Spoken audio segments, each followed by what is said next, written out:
começando mais uma Ana Kaline Entrevista e hoje nós vamos falar de um assunto muito importante, a questão do empreendedorismo. Assistimos à pandemia a situações diferentes, muitas empresas fecharam, empresas abriram e o surgimento de pequenos empreendedores. Além disso, a realidade contábil do país também mudou. Nós vamos conversar sobre isso com Cláudio Lasso, ele que é CEO da Sapri Consultoria, formado em Ciências Contábeis pela FECAP, especialista em tributos e pós-graduado pela FECAP também em Gestão Tributária e outros quesitos. Cláudio, muito obrigada, tudo bem? Obrigado a vocês, é um enorme prazer participar desse programa, conceder toda essa entrevista para vocês e responder todas as perguntas. Mas eu tenho uma curiosidade, como é que Cláudio Lasso entrou no mundo contábil? Conta para a gente. Eu comecei a trabalhar na área com 14 anos, com o meu pai. Meu pai, ele tinha um escritório de contabilidade, tá? Meu pai era formado em contabilidade e também em direito, exercia a função de contador. Eu comecei com ele e quando eu tinha 19 anos, meu pai chegou a falecer, eu já estava na faculdade de Ciências Contábeis e eu optei por continuar na carreira, né? Me formei em 2010, abri meu primeiro escritório em dezembro de 2010, já chegando a me formar. Ou seja, saí do escritório que era do meu pai, montei o meu próprio. Em 2013, eu vim fazer um trabalho executivo para a Sapri, na empresa na qual eu sou único sócio. E desde então, nunca mais saí da Sapri, estruturei, fiz a expansão dela. Hoje a gente está consolidado, né, em São Paulo, Rio de Janeiro, Santa Catarina, Paraná. Abrimos mês passado nossas filiais em Aracaju e Brasília. Esse ano levei a empresa para os Emirados Árabes, a gente abriu uma filial lá, fizemos uma parceria e abrimos uma filial em Dubai. Já estamos nos Estados Unidos também, desde 2016, e foi assim que eu entrei no mercado. Eu sempre gostei muito do mundo empreendedor e a profissão contadora, a profissão contábil, ela é uma profissão muito genérica, né? Então eu consigo trabalhar em todas as áreas de uma empresa, desde a parte administrativa até uma parte tributária, até uma parte de investimento, e foi isso que me encantou. Eu, quando mais jovem, eu queria ser advogado, na verdade queria ser médico, depois mudei para ser advogado, e aí eu falei, não, eu gosto mesmo de trabalhar com negócio, né? Eu gosto de estar ali envolvido no negócio. E aí eu tive essa questão, tinha meu pai, eu via meu pai trabalhando muito com a questão contábil, focado na reconstrução das empresas. Falei, eu vou para isso. Aí fiz a minha pós-graduação, depois eu fiz alguns cursos voltados para a parte de fraude, compliance, prevenção e lavagem de dinheiro. Hoje o escritório ele é totalmente voltado à reestruturação e estruturação de empresas e negócios, né? A gente trabalha numa linha aí de reconstrução ou de organizar empresas para o seu crescimento, né? Eu transformei aquela questão do contador de bairro, né? Eu trouxe uma coisa mais boutique, né? Eu trouxe inovações. Eu busquei muito o que as multinacionais buscam dentro das empresas, das grandes organizações contábeis. Quando a gente fala disso, a gente fala das famosas Big Four, né? Price, KPMG. Eu trouxe todo aquele modelo para o pequeno e médio empresário.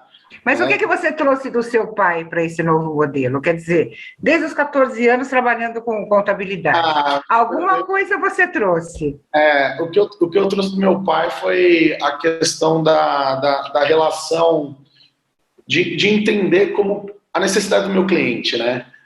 Meu pai, ele tinha um negócio que era assim, ele falava muito bem assim, filho, se você quer fazer um planejamento tributário, se você quer fazer um planejamento contábil financeiro para uma empresa, você tem que viver a empresa, né? Então, quando a gente pega um projeto novo aqui, eu pego a prancheta, eu vou lá para o chão de fábrica, eu vejo como acontece, converso com os funcionários, porque contabilidade, ela não é uma ciência exata. Contabilidade é uma ciência humana. As pessoas acham que contabilidade é matemática. Não, contabilidade não é matemática. A Não é matemática só matemática, né? a matemática que a gente faz é mais, menos, multiplicação, coisa que qualquer profissão faz. Uhum. Tá? Nós trabalhamos com leis, com regras e com entendimento de como funciona uma organização. Ou seja, para definir a contabilidade, a gente precisa entender todo um processo. Né? A empresa, ela é como um ser humano. Ela tem rotina. Igual nós temos. A gente não acorda, toma café da manhã, escova os dentes, vai trabalhar, toma banho, faz a mesma coisa. Ela acorda, liga a máquina, funciona, alguém tem que espirrar o olhinho ali, para chegar no final do dia ela dá o resultado. Né? E eu desde novo, meu pai sempre falava assim que, filho, contabilidade é o ato de bem informar. Ou seja, nós informamos tudo o que acontece. Porém, a gente trabalha posterior. Nosso trabalho ele é atrasado. A gente informa aquilo que já ocorreu. Então, para nós planejarmos, né, a gente tem que vivenciar o presente para realmente trabalhar muito bem o futuro e trazer o resultado correto. Porque, na verdade, a contabilidade, o que muda, né? Você citou várias empresas aí. Eu tenho a minha contadora, que é uma mulher, por sinal, que eu acho que, né, que veio do pai também, acabou entrando nisso por causa do pai. Mas a coisa do... o atendimento diferencia. Por quê? Hoje a gente tem a internet, né? Sim. É muito fácil entender. Conheço pessoas que não têm contador. Né? Fazem tudo, contratam um contador em momentos pontuais. Imposto de renda, tem que assinar alguma coisa. Isso atrapalhou o trabalho de vocês? Ou, de certa forma, pode até ter facilitado, porque a pessoa se atrapalha toda e acaba buscando o contador. Exatamente. Não, a gente tem todos os tipos de cliente. Eu tenho um cliente que me procura uma vez no ano para arrumar a vida dele toda, principalmente quando é profissional autônomo, médico, dentista, nutricionista. Esse tipo de cliente dificilmente tem um mensal, né? Eles são todos bagunçados e aí procuram a gente quando tem problema. Mas assim... Deu a dor de barriga, né? Vai correndo para o contador. Exatamente. Mas no geral, existem vários modos, né? De que, graças a Deus, a internet trouxe muita informação. Então, o que acontece? Hoje, a figura do contador também mudou. Porque, antigamente, você cobrava uma mensalidade, fazia o que tinha que fazer e acabou. Né? Não tinha mídia, não tinha marketing, não tinha posicionamento de imagem, de marca e etc. Né? E essa revolução da internet trouxe tudo isso. O que acontece? Existem tipos de empresa que dispensam o trabalho do contador mensal. O próprio empresário, o microempreendedor, ele pode fazer. O autônomo, ele pode fazer. O autônomo, ele pode entrar na Receita Federal todo mês, declarar o imposto dele como autônomo, pagar. É só ele aprender a fazer. No YouTube tem vários cursos. Normalmente, as pessoas nos procuram porque elas não têm tempo de fazer, ou elas realmente querem alguém mais especializado para fazer. Nesse tipo de caso. Tá? Aqui no escritório, eu separei essas áreas, porque eu não conseguia atender esse público e também atender o público empresarial mais corporativo.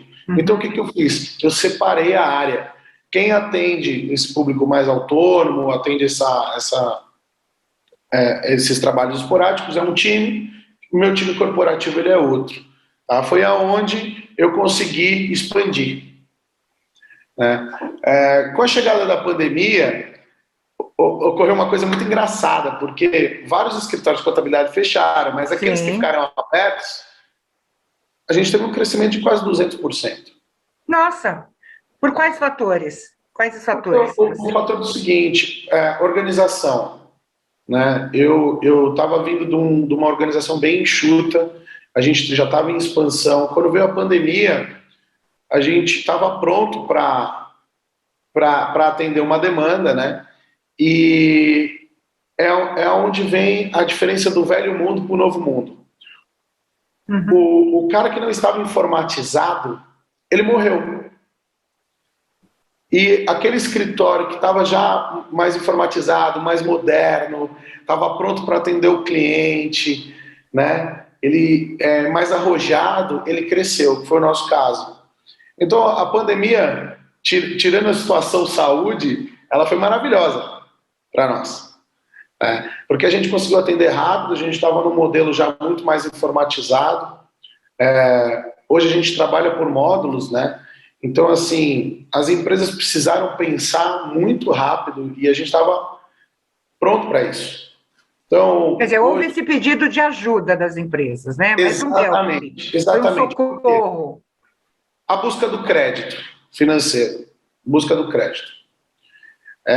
O crédito ele foi limitado.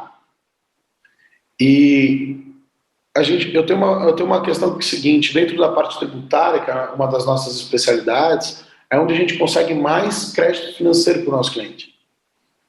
Porque você fazer um bom planejamento, você gera economia financeira, é dinheiro barato, porque ele é mais barato que o do banco, porque ele é o seu próprio dinheiro, e ele exige só uma coisa do empresário: vontade de se reorganizar. Que é o mais difícil, você mudar a cultura de um negócio. Só que com a pandemia não teve jeito. Eles tiveram que fazer isso. Né? Então... Teve que se adaptar, né? Muitas empresas, home office, aquela coisa. E você sabe que, sem te cortar, o que eu vi nessa pandemia? As empresas descobriram uma maneira de ter mais lucro. Como?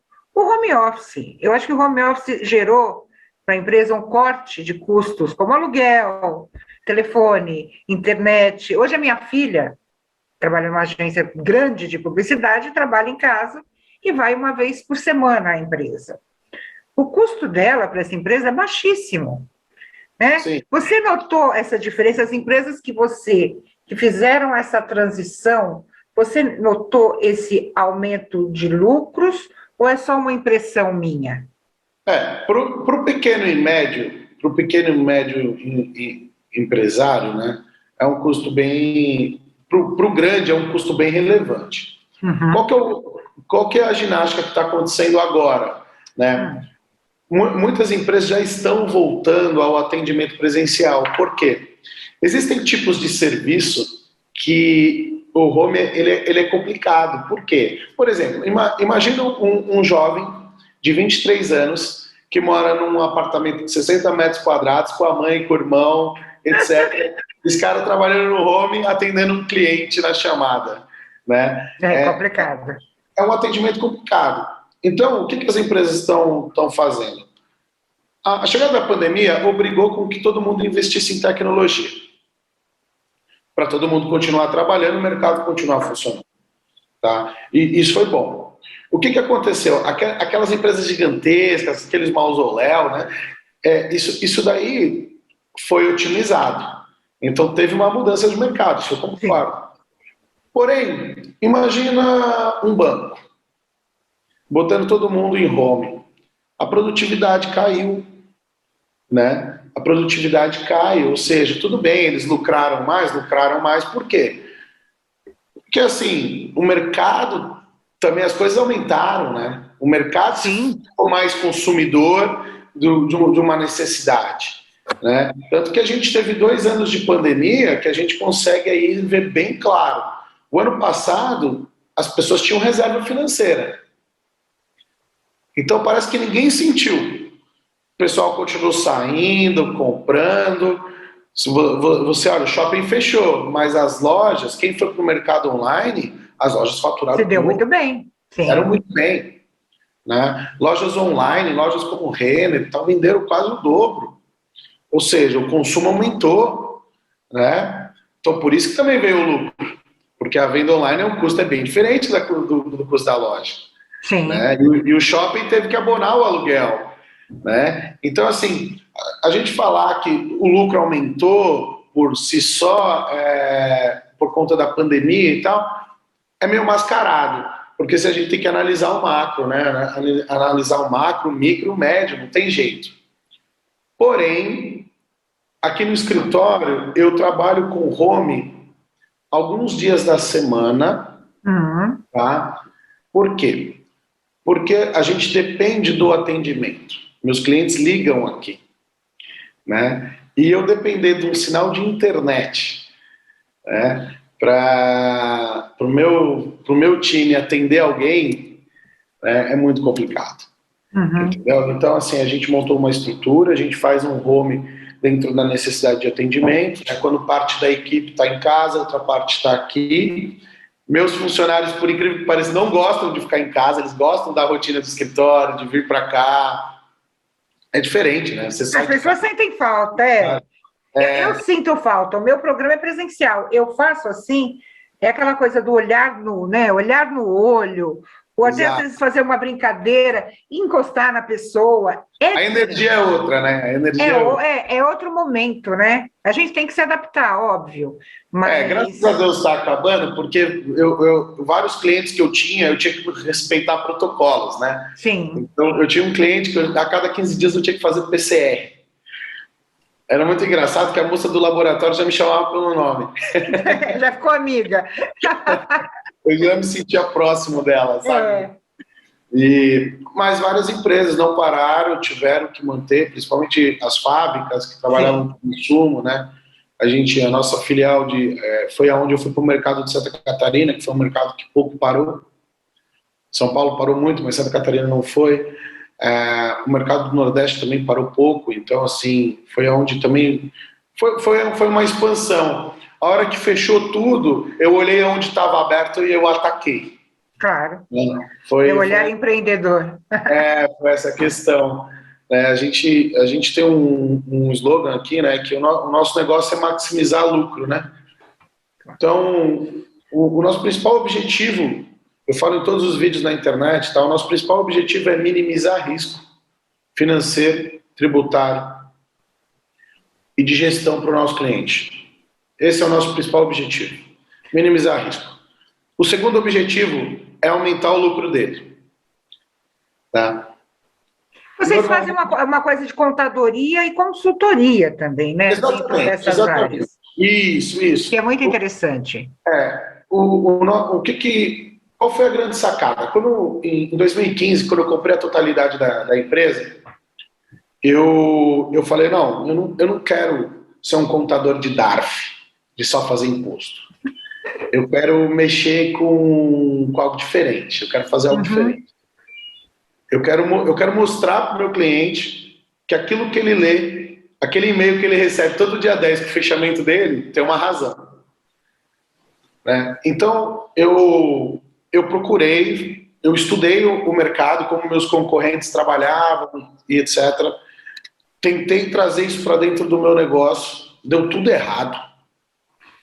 Falei, não, eu tenho que fazer da forma que eu acho que eu tenho que fazer. Eu não tenho que copiar. Contabilidade é uma commodity, então, tipo, já está aí, todo mundo faz a mesma coisa, mas eu quero fazer da forma que eu acho que eu tenho que fazer. E aí foi onde eu montei um time reduzido para mim e eu comecei a trabalhar isso. Então eu separei 4 áreas. Eu tenho a minha parte legal, que é uma parte formada por advogados e pessoas da área de direito, tá? Onde eu parei de depender de escritórios de advocacia parceiro. Então eu ganhei velocidade no meu atendimento nessa parte. E aí eu dividi assessoria. O que é assessoria? Assessoria é o trabalho mensal. Ali todo dia o cara tem dúvida, o cara liga e etc. Separei consultoria, que são trabalhos pontuais, tá? Onde eu pego problemas pontuais e faço. E a minha parte de auditoria, né? De auditoria, diagnóstico, que é quando eu trabalho focado num problema para saber se a empresa está regular ou não e etc. Tá? Quando eu dividi, eu me tornei mais competitivo. Por quê? Hoje meu cliente ele me contrata por módulo, ele não contrata um escritório em si, né? Entendi.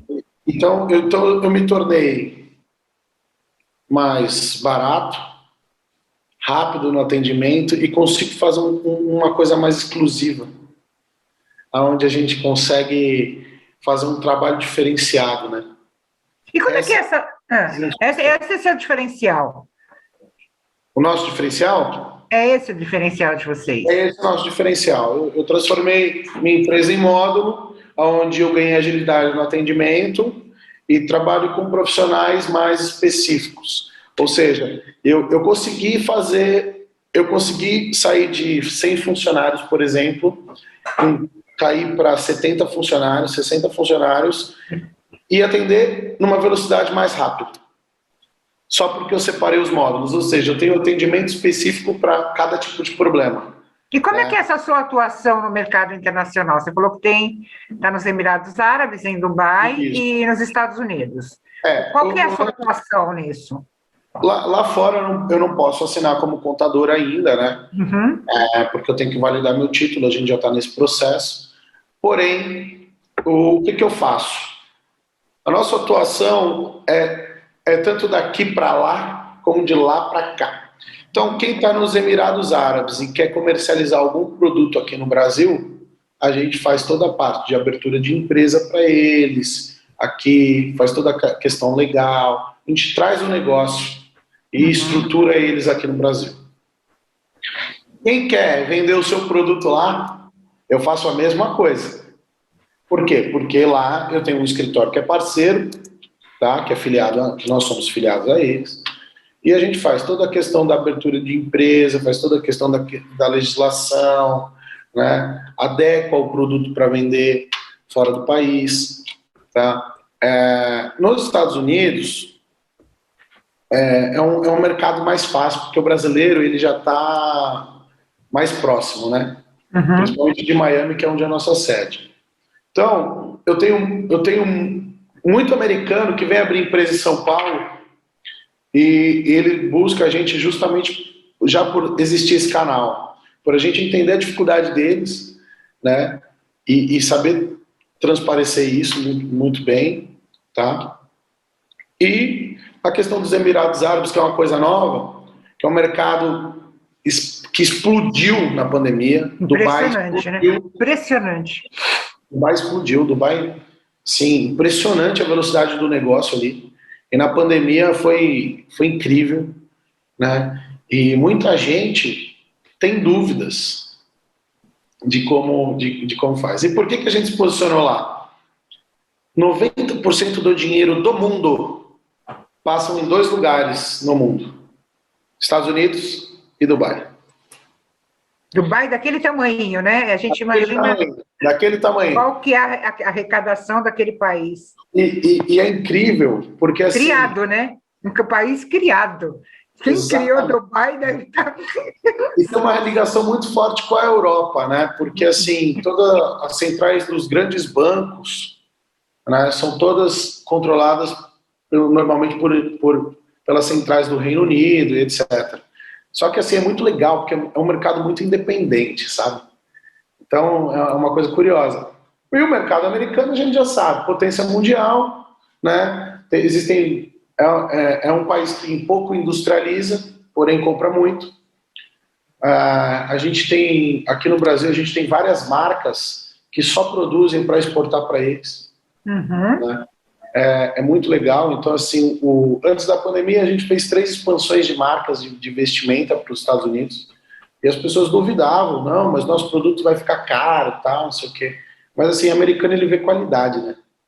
Ele não diferente da gente. É um olhar diferente. Ele vê qualidade, estilo e etc. Ele gostou, ele compra. Se ele não gostar, ele devolve. Né? E a relação interpessoal é diferente? O cliente brasileiro do cliente lá de fora? É mais cético. É mais cética, né? Lá é assim, são mais objetivos. Né? É uma coisa engraçada, porque fechar negócio com um gringo, né, é uma velocidade impressionante. Que ele já vem decidido. Né? Quando ele te procura, ele já sabe o que ele quer, da forma que ele quer, e ele só pergunta se é possível ou não. Se você falar não, tudo bem, ele vai perguntar qual que é a alternativa, se não, ok, na próxima ele vem. Né? Diferente do mercado brasileiro. Aqui a gente depende muito do nosso networking, a gente gasta muita energia num processo de venda, muita energia num processo de porque cada estado tem o seu jeito, cada região tem uma forma, né? É o que dificulta você introduzir um produto ou um serviço aqui no país. E o brasileiro é apaixonado, né? Aquela coisa, ele não aceita que você diga que o produto dele não vai dar certo, né? Exatamente. Eu sou apaixonado por isso. Então, por mais que você diga, olha, é um risco, ele não desiste. A gente atende muita empresa chinesa aqui, né? A gente não tem filial na China por uma opção, mas a gente atende muito empresa chinesa. Hoje a gente atende 6 multinacionais chinesas aqui no escritório, que eles têm operação no Brasil e a gente faz toda a auditoria e consultoria para eles dessa operação. E, cara, é impressionante, assim. Cláudio, é isso. Você pode dar qualquer tipo de notícia para ele, ele não se abala, né? Aí você vira para o seu cliente que é daqui, você dá, uma semana de luto. Não, o chinês não se abala e não tem qualquer expressão. Né? Não tem expressão, eu sei que porque minha mãe trabalha com chineses também, então é uma coisa muito, muito engraçada até, né? E aqui os nossos clientes brasileiros ficam com uma semana de luto, né? Você dá a notícia ruim para ele na segunda, você só liga na outra segunda, que vai estar tudo bem. Se você ligar na terça, ele não te atende. Então, isso é uma coisa que eu me apaixonei também. Por isso que eu não trabalho em outras áreas. Eu gosto de ser dono do meu próprio negócio, porque eu acho muito legal essa diversidade. Né? E voltando a falar do assunto contábil, que eu acho que é uma coisa que me pega muito, a contabilidade, por ela ter essa mistura de exata e humanas, ela é um jogo, né? E esse tipo de jogo que é o que mais me deixa fascinado. Porque você pode ter um número excelente, mas se você não sabe vender aquele número, você não consegue nada. Verdade. Então, às vezes, você acredita que às vezes eu faço trabalho aqui para empresas só para eu ir numa banca de investimento defender um balanço? Então você fala assim, cara, como assim? Mas minha empresa tá com 30 milhões de prejuízo, por exemplo, isso aconteceu semana passada. Minha empresa está com 30 milhões de prejuízo. Tá, legal. Ninguém vai investir em mim. Não, isso não quer dizer nada, a gente tem que ver o futuro. E outra, você está com 30 milhões de prejuízo porque você investiu 30 milhões. Ou seja, você gastou 30 milhões para ter o que você tem hoje. É óbvio que você vai ter prejuízo. Está na hora de você ganhar. Né? Então, assim, aí as pessoas começam a ver. Mas isso tem muito a ver com a educação, entendeu? O nosso jovem... né? A gente chegou num momento, eu acho, que apareceram os extremamente otimistas, como apareceram os extremamente pessimistas, né? Então, a gente não tem ainda, eu acho que no fim da pandemia a gente vai ver como é que ficou isso, porque você que trabalha com empresas viu que muitas empresas insistiram. Né? Olha, a gente está com prejuízo, a gente está com problema de desemprego, tivemos que demitir, mas não queremos fechar. As teimosinhas, né? As empresas que foram teimosas em acreditar no mercado que vai voltar com certeza. Claro que paulatinamente, né? Devido a uma situação, mas tivemos aquelas pessimistas. Sim. Que falaram, chega, não vou perder meu pé de meia, quer dizer, se eu continuar, eu vou perder a minha aposentadoria. Exatamente. Foi o número maior de pessimistas ou de otimistas? Como é que você viu esse movimento de mercado? Bom, eu vou falar de uma análise pessoal minha, tá? Foi um momento em que o mundo zerou. A mesma queda da Microsoft vender licenças foi a mesma queda do comércio da esquina vender bala. Ou seja, o Bill Gates se igualou, né, ao vendedor da esquina. Sim. Mas você está falando isso, mas o Bill Gates é bilionário. Não, ele é bilionário pela história dele. Mas a gente está fazendo uma análise econômica. Claro. Né? Ou seja, de empreendedor, né? Todo mundo travou. Então igualou. O que aconteceu? O dinheiro mudou de mão. Né? Muitos que eram grandes voltaram a ser pequenos. E muitos que eram pequenos voltaram a ser grandes. Ou se tornaram grandes.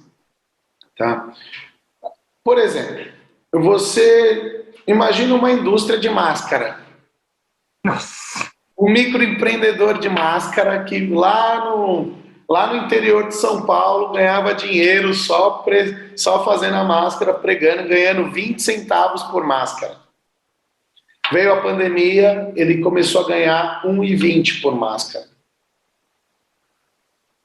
Ele Ia produzir muito mais, né? Ele produzia 100 por dia, ele passou a produzir 1.000. E aí? Né? A vida desse cara mudou. Porém, a vida vamos supor, da minha mãe não mudou. Ela baixou. Por quê? Minha mãe, a gente tem uma confecção de venda de uniforme. A escola fechou. Fechou. Sim. A malharia passou dificuldade. A malharia podia trabalhar. Porém, as vendas, ela teve que mudar o tipo de venda dela, porque ela só começou a vender para confecções que tinham a parte online. Que isso não chega a 15% do mercado brasileiro. Ou seja, ela deixou de vender para mais de 70% do público dela. Mas ela não parou. Ela teve que fazer uma redução, focar em outro mercado, se modernizar num prazo recorde e atender a indústria que vende online. Então o dinheiro mudou de mão. E isso foi uma transformação. Isso aconteceu aqui. Metade do meu escritório, clientes subiram, e a outra metade, clientes desceram. Né? 2, 3% da nossa carteira se manteve. Então foi uma coisa assim nova. Né? O mercado de construção civil parou, mas não parou, porque eles continuaram produzindo, eles podiam trabalhar. Porém, o mercado de reforma triplicou. Porque a pessoa que estava para comprar o imóvel, ela queria pintar uma parede. Verdade. Entendeu? O material de construção vendeu. Quando reabriu, as lojas de material de construção não paravam de vender. E aí, hoje a gente passa por uma crise econômica que é muito engraçada, né? Tudo voltou a abrir, porém você não tem matéria-prima. Você não tem produto. Porque a gente ficou 1 ano sem produzir matéria-prima. Ou seja, a gente vendeu todo o estoque. Então, olhar para um lado pessimista é uma questão de você não querer enxergar que você não mudou. Né? Então, voltando, a gente tem uma minoria pessimista, porém ela contamina muito, ela aparece mais. Até porque a mídia gosta, né? Então, assim... A má notícia vende, meu amigo. Você trabalhar com uma questão pessimista, você trabalhar com uma questão pessimista, né? Porque o mercado tal, não sei o quê. Só que mudou. As coisas mudaram. Né? Quem não... Darwin já dizia, né? Quem se adapta mais rápido é o que vai vencer, né? Então, assim, quem teve a coragem... Eu me sentia muitas vezes irresponsável, né? Porque a gente trabalha com muita indústria e não dava para eu ficar em casa atendendo meus clientes. Eu tinha que sair. Então eu tive uma opção pessoal minha. Eu fiz a primeira semana, eu fiz de quarentena mesmo, eu fiquei em casa, tá? Depois eu me reuni com a minha família, eu falei, olha, mãe, irmã, vocês vão me desculpar, mas não tem como. Eu prefiro fazer o PCR toda semana, mas eu preciso ir para o escritório. Botei meu time em casa, mas eu ia todo dia para o escritório. Fazia o backup no servidor, ligava tudo, né? E estava lá, atendendo o telefone e tentando achar solução para os meus clientes. E foi esse ato de coragem, essa questão de você enfrentar a situação, que fez a diferença do nosso crescimento. Coisa que muitos não tiveram. O cara que ficou 30 dias parado em casa, ele morreu. A empresa dele morreu. Entendeu? Então... Você tem um percentual de quantas empresas fecharam nesse... Olha, aqui no escritório, nós tivemos... Hoje a gente tem uma base de mais ou menos uns 100 clientes. Nós tivemos uns 5 fechamentos. Tá? uns 5 fechamentos. Eu esperava mais. Tá? Eu também. Eu esperava mais.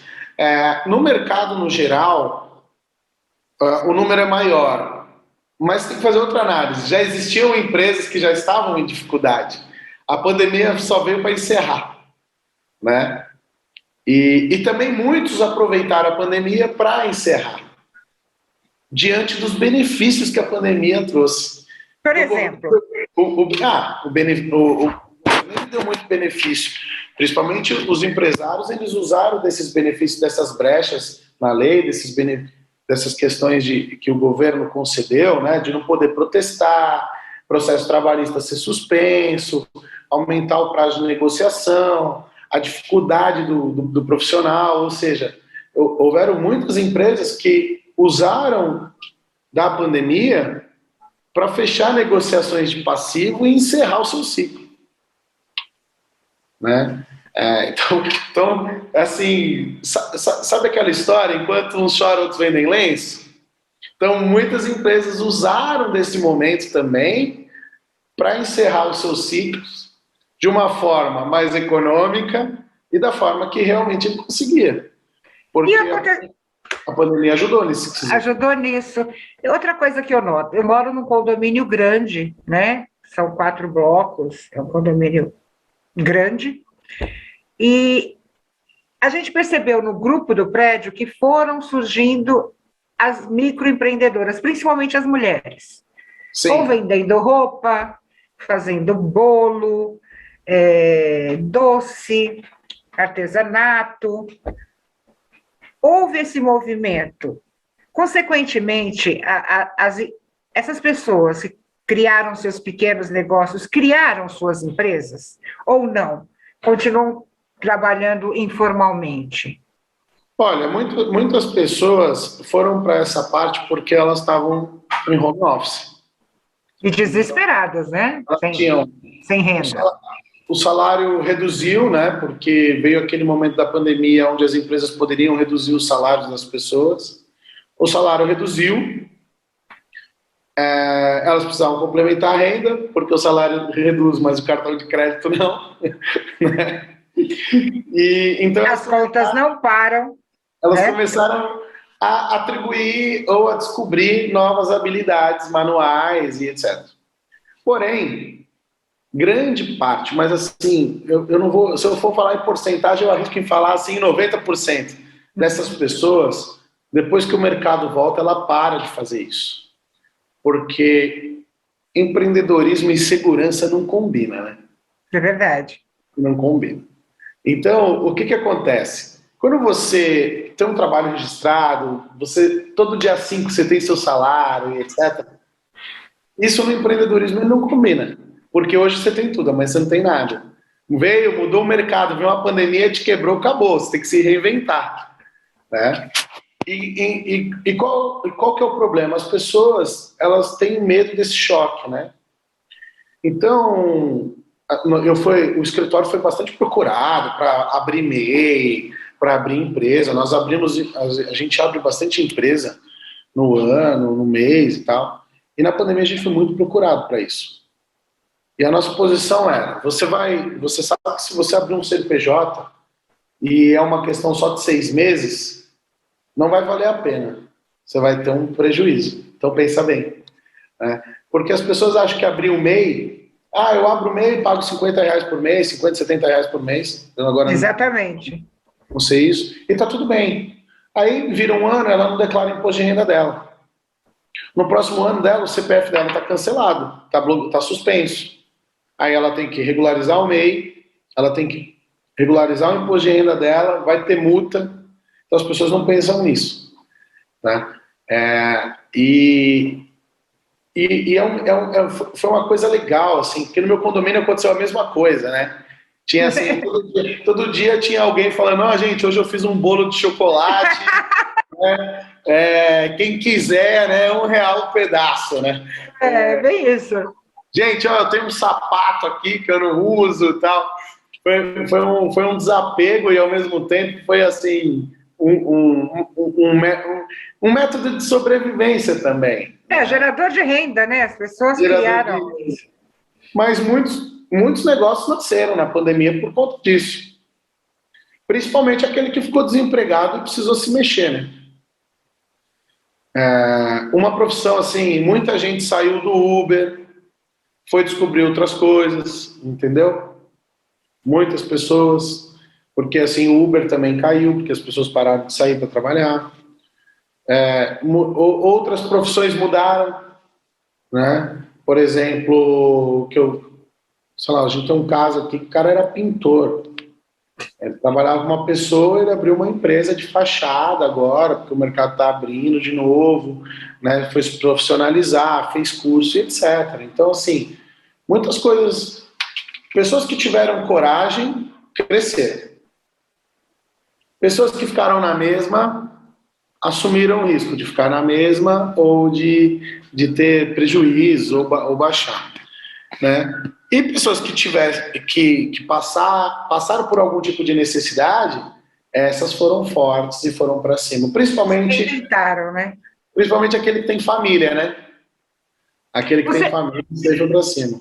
Você falou da MEI, né? Sim. Em que em alguns momentos você falava, não, você não precisa abrir uma MEI, que pode ser uma coisa que...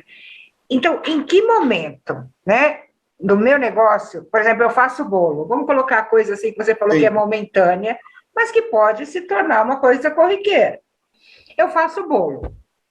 Deu certo durante a pandemia e eu quero abrir uma MEI. Quais são os fatores positivos para eu abrir essa MEI? O que eu preciso pesar para abrir essa MEI? Tá. Ou não abrir, óbvio, né? O que a pessoa pesa? Não só qualquer tipo de empresa que ela abriu durante a pandemia, que é uma coisa momentânea, mas que pode ser um gerador de renda, vamos dizer, aí, ad perpétuum, né? Mas o que eu peso? Que fatores eu peso para a abertura de uma empresa? Bom, a primeira coisa, para você abrir uma empresa, você tem que analisar se é realmente aquele negócio que você está a fim de se dedicar, né? Eu sempre, nas reuniões que eu coloco, assim, as pessoas vêm fazer reunião, porque eu quero abrir uma empresa, porque eu sou confeiteiro, ou eu tenho uma paixão em cozinhar e eu entendo que eu posso fazer lasanha e vender. Tá, mas você vai fazer quantas lasanhas? Você vai vender isso como? Você vai profissionalizar como? Né? Como que você vai receber? Então, para abrir uma MEI, você abrir uma MEI, você está abrindo uma empresa. A MEI é só um tipo jurídico. Mas ela funciona igual funciona uma multinacional. É isso que as pessoas não entendem. Ela é só um tipo jurídico.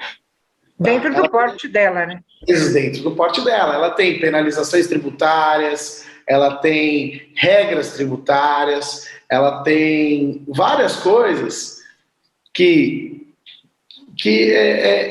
as pessoas não se atentam, entendeu?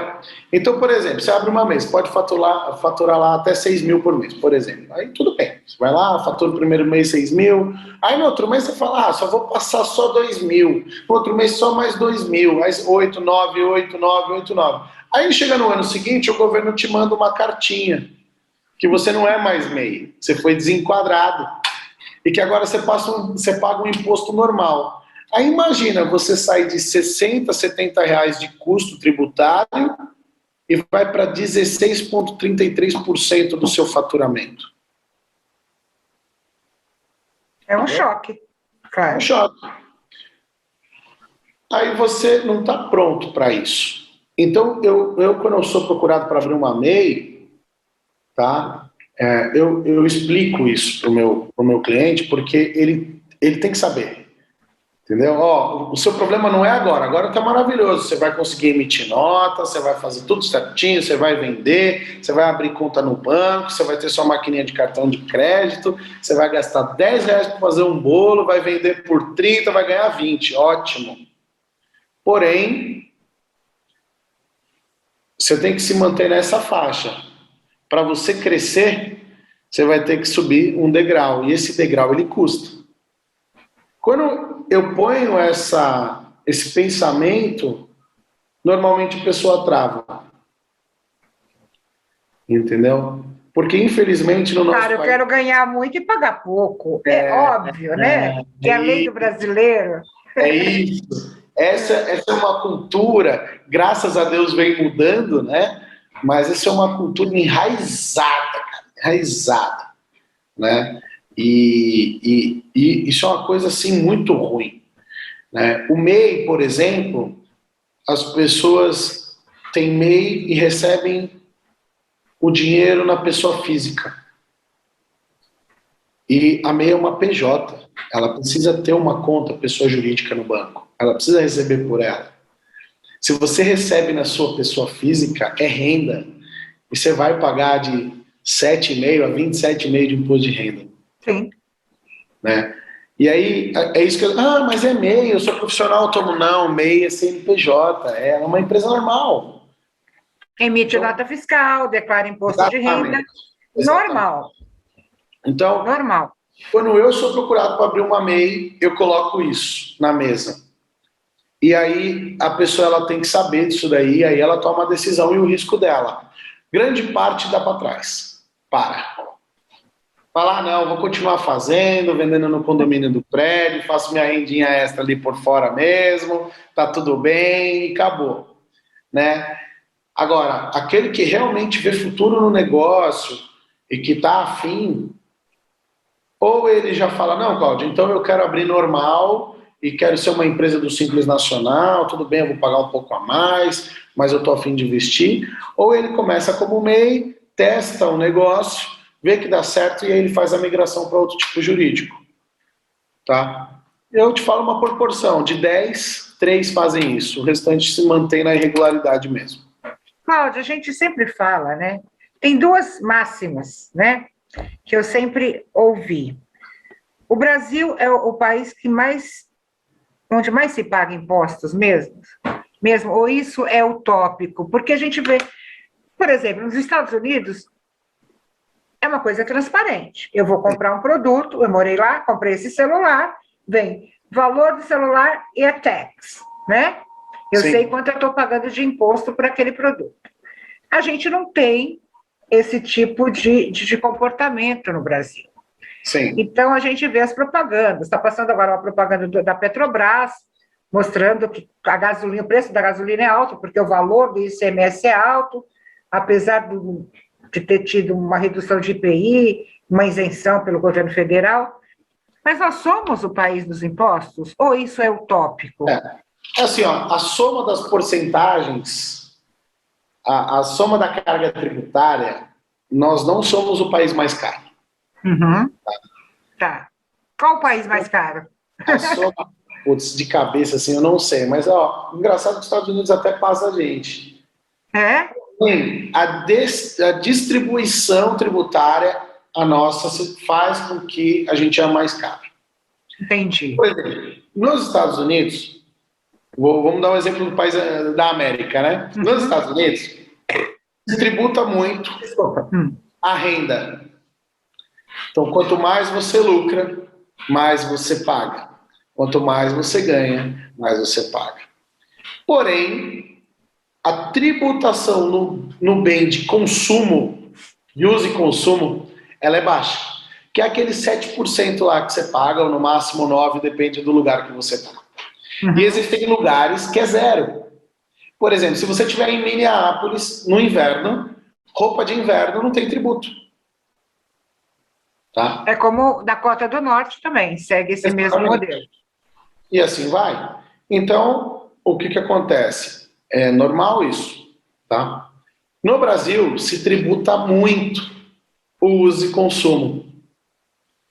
Então, por exemplo, vamos supor, um iPhone, que lá você paga 7%, aqui você está pagando quase 30% em cima. Entendeu? O carro, né? O carro é impressionante. Então, você compra uma Mercedes nos Estados Unidos, uma BMW, um Mustang. Mas aí tem um fator de mercado também, né? Assim, o carro lá você paga 60 mil, por exemplo, 60 mil dólares, ele vende, ok, tudo bem. Aqui se você botar 600 mil mesmo carro, tem fila de espera. Se eu sou empresário, eu vou vender o maior, né? Claro. Não é só tributo. Aí é onde vem a questão da... desculpa, é imposto. Não é imposto nada, não é isso. Porque assim... Para quem tem dinheiro, não é nada. O carro ele é importado. Então, ele já tem redução no ICMS. Entendeu? Ele chega para cá, ele chega na ponta final custando quase o dobro. Então você paga 200 mil, chegou na concessionária aí bem mais barato. Todo mundo ganha. A grande questão é oferta e demanda. Tem muita oferta para pouca demanda.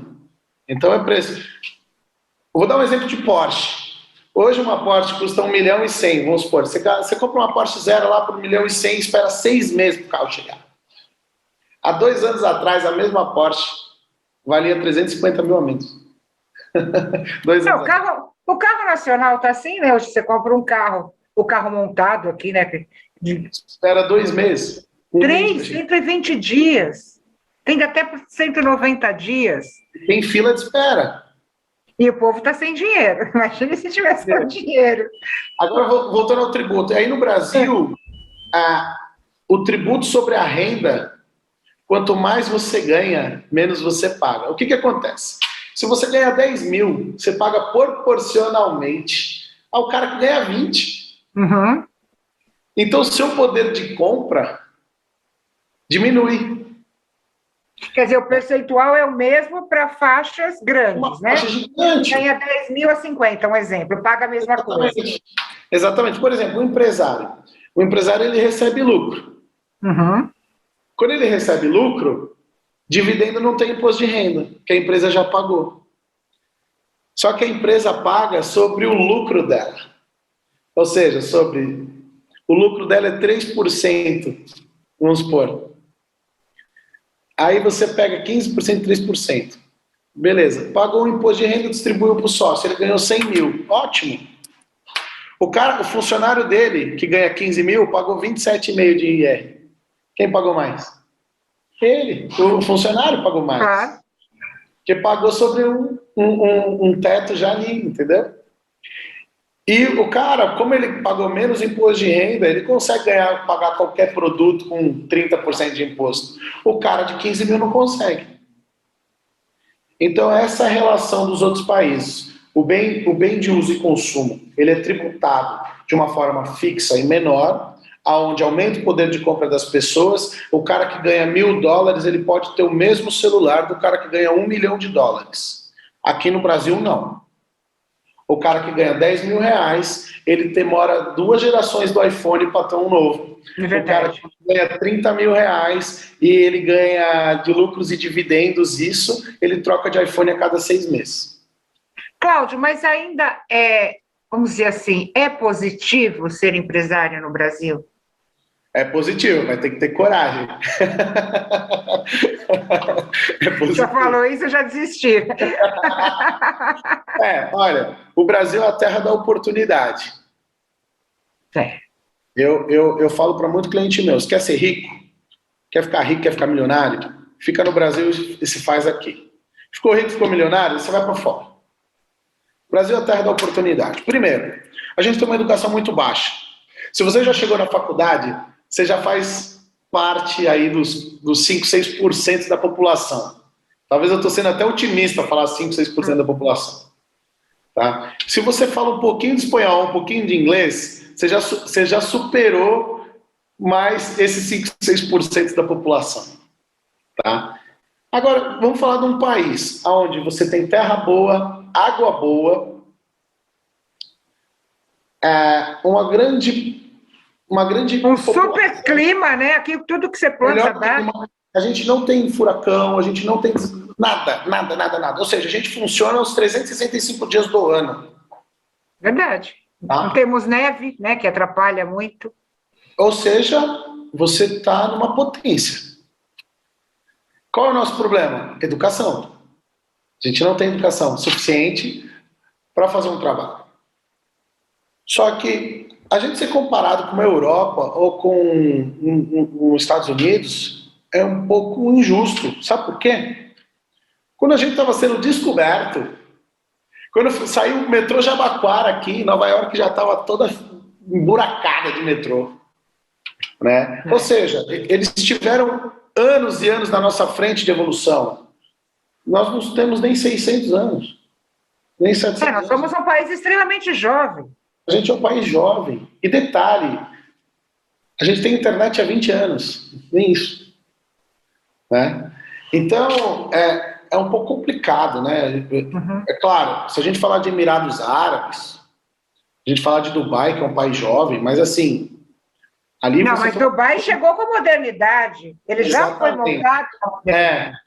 Mas ali tem uma cultura bem antes, uma regra bem milenar, coisa que o Brasil não tem. Então, eu evito fazer essa comparação com os outros lugares, porque primeiro eu sou muito patriota, eu vou defender sempre a minha terra. E eu falo para os meus amigos, eu falo para todo mundo, gente, vocês não gostam daqui, vaza, vai sobrar mais para mim. Né? O Brasil é a terra da oportunidade. Se você parar para olhar todos os estados, e você pegar um estado... O estado do Pará. O estado do Pará cresce a cada dia. Sim. Terra barata, infraestrutura chegando, pessoas boas de trabalho, clima... é calor, mas é um clima bom, tá? As empresas começaram a descobrir o Norte e Nordeste. O empresário paulista começou buscando mais qualidade de vida, descobriu aquilo lá, eles não voltam mais. Não, e houve um chamamento, né? Eu acho que os estados do Nordeste, Norte, foram muito inteligentes quando conseguiram atrair empresas oferecendo benefícios. Sim. E isso fez com que as empresas descobrissem um novo espaço.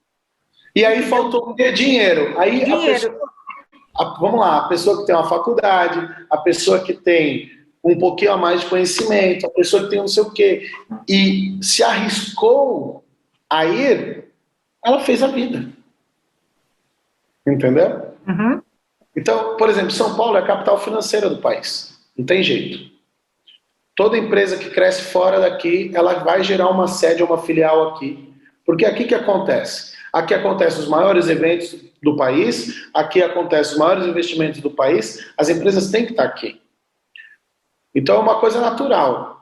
Para eu que sou prestador de serviço, São Paulo, eu tenho que estar aqui. Mas se eu tivesse hoje que produzir algum produto, ou investir em hotelaria, ou investir em alguma coisa, eu ia para fora. São Paulo já encheu, não tem mais. Você não consegue construir uma casa aqui. Entendeu? Não tem espaço para nada, é isso. Não tem espaço para nada, e onde tem é muito caro. Né? Então, eu tenho um cliente que ele foi para o Norte e Nordeste comprar terreno. Cara, mas você está comprando terreno aí hoje, você está louco? Não. Daqui 5 anos a gente conversa. Eu vou te dar um exemplo. Eu tive uma maquiadora, eu trabalhei na TV da Assembleia Legislativa por 16 anos. Fui apresentadora na TV da Assembleia. O meu maquiador pegava o dinheirinho dele, ele é de João Pessoa, ele comprava um terreninho numa cidade litorânea, onde ele nasceu, que não era nada, e todo o dinheirinho ele ia montando, comprava uma casinha, alugava, com o aluguel daquela casa ele fazia outra e tal. Hoje ele tem 4 casas, aposentadoria garantida, porque ele está num lugar que hoje é o Barra Malho, tem casa, que foram descobrindo, né? Sim. Mas é aquele olhar que você falou. A dificuldade está nesse feeling, né? Que nem você falou, eu tenho a faculdade, eu falo inglês e espanhol, eu morei fora do Brasil, eu tenho pós. Mas e a ideia? É isso. Eu ponho muito no meu Instagram uma coisa, né? Para você empreender, você precisa de 3 pilares. Primeiro, disciplina. Segundo, consistência, ou seja, você sempre tem que estar ali. E o terceiro é sorte. A ideia e a sorte, né? Só que você só tem sorte arriscando, né? Ninguém tem sorte em casa, parado olhando pro teto. As pessoas, você é sortudo. Sim, eu sou sortudo. Eu saio de casa, vou buscar o que é meu, faço acontecer, volto para casa. Eu tenho sorte. Entendeu? Entendi. Se eu ficasse só em casa, não saísse de casa, não fosse buscar o que é meu, eu não ia ter sorte. entendeu? Nem sorte, nem resultado, que é o principal. Cláudio, nosso tempo... Precisa de disciplina. Nosso tempo está chegando ao fim, mas eu queria que você desse algumas dicas. Sim. Primeiro, como escolher um bom contador, meu amigo? Já que o mercado oferece, assim, uma lista, né? Você abre o Google, coloca assim, contador na Barra Funda. Aparece 500 mil. Parece 1000. Né? Como escolher um bom profissional para me atender? Bom, primeira coisa, afinidade. Afinidade. Você tem que procurar um profissional que se encaixe dentro da sua ideia, dentro da sua ideologia.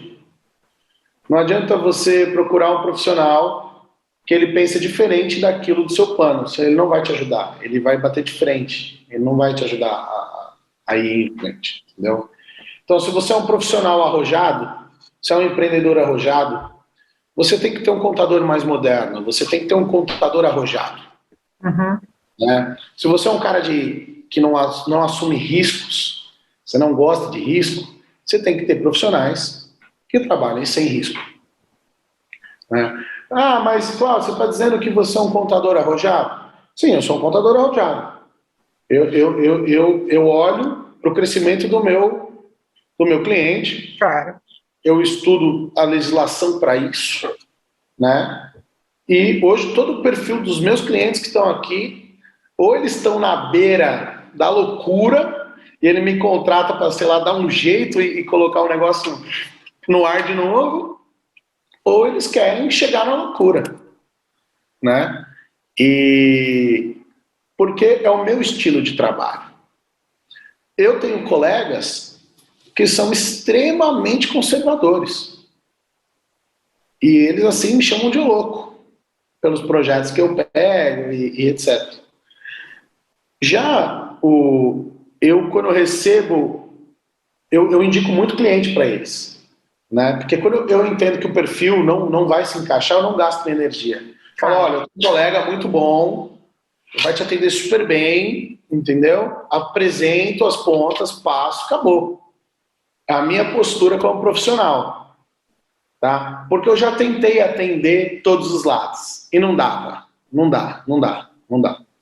Então, hoje aqui no escritório, eu tenho essa filosofia e eu falo isso para os meus amigos, né? Cláudio, pô, eu quero que você seja meu contador. Cara, você não tem, assim, seu perfil, pô, eu te indico esse cara, ele é melhor, entendeu? Ele vai entregar Isso é bom. Então você tem que ter afinidade, é que nem médico. Médico, ortopedista tem um monte, endócrino tem um monte. Você vai em qual? Você vai naquele que você tem mais afinidade. Claro, e você olha e fala, não, eu quero esse médico. Eu vou ter que te cortar, porque o nosso tempo acabou, mas eu convido a todos que sigam o Cláudio no Instagram, deve ser muito interessante o que ele posta lá, deve ter algumas dicas muito interessantes para vocês, e eu te agradeço mais uma vez, viu? Muito obrigada pela aula, né? Obrigado a você pela oportunidade. E eu decidi que eu não vou ser empresária nunca, já tive certeza hoje. Muito obrigada. Mas você é uma excelente empreendedora, viu? Porque para ser empreendedor você não precisa ser empresário. É verdade. Eu quero agradecer você que me acompanha pela AltV, pela Viva RTV e também pela TV Guarulhos. Um grande abraço e a gente volta semana que vem. Tchau. Tchau, obrigado.